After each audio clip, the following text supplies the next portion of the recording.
Hi అండి, welcome to aura sisters. ఈరోజు నేను మీకు ఇంట్లో ఈజీగా చేసుకునే వెజిటేబుల్ పులావ్ను ఎలా చేసుకోవాలో చేసి చూపిస్తాను. ఇది మా ఇంట్లో పిల్లలు ఇష్టంగా తింటారు, ఎంతో టేస్టీగా కూడా ఉంటుంది. మీరు కూడా ఒకసారి ట్రై చేయండి. ఇంకెందుకు ఆలస్యం, మనం ప్రాసెస్లోకి వెళ్దాం. దీనికోసం నేను ఒక గిన్నె తీసుకొని గిన్నెలో 2 గ్లాసుల బియ్యాన్ని తీసుకొని ఫస్ట్ 2 సార్లు శుభ్రంగా కడుక్కొని ఆ తర్వాత వాటర్ పోసుకొని నానబెట్టుకున్నానండి. మీరు నార్మల్ రైస్తోనైనా చేసుకోవచ్చు. నేనైతే ఇప్పుడు బాస్మతి రైస్తో చేసుకుంటున్నాను. తీసుకున్న రైస్ సుమారు 300 గ్రామ్స్ వరకు ఉంటుందండి.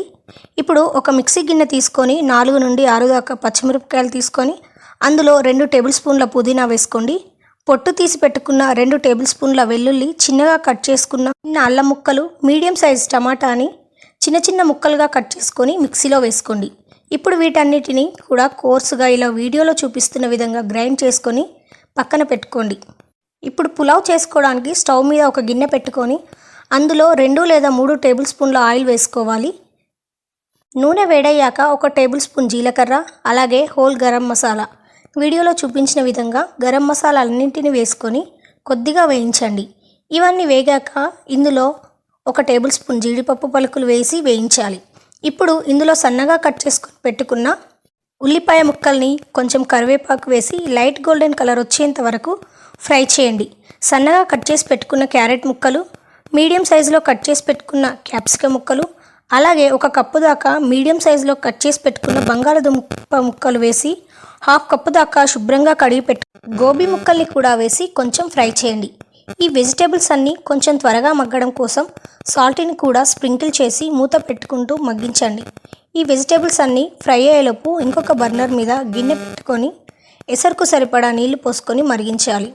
ఇప్పుడు మనం వేసుకున్న ముక్కలన్నీ చక్కగా మగ్గిపోయిన తర్వాత ఇందులో మనం గ్రైండ్ చేసి పెట్టుకున్న పచ్చిమిర్చి పేస్టును ఇందులో వేసేసేయాలి. పచ్చివాసన పోయేంత వరకు కూడా మీడియం ఫ్లేమ్లో పెట్టుకొని ఫ్రై చేయండి. ఇలా అంతా కూడా బాగా మగ్గి వేగిపోయిన తర్వాత 1 స్పూన్ ధనియాల పొడి వేసుకొని ఒకసారి కలపండి. తర్వాత ఇందులో మనం నానబెట్టుకున్న బాస్మతి రైస్ని కూడా వేసేసి అన్నీ కలిసేట్టుగా బాగా మిక్స్ చేసుకోండి.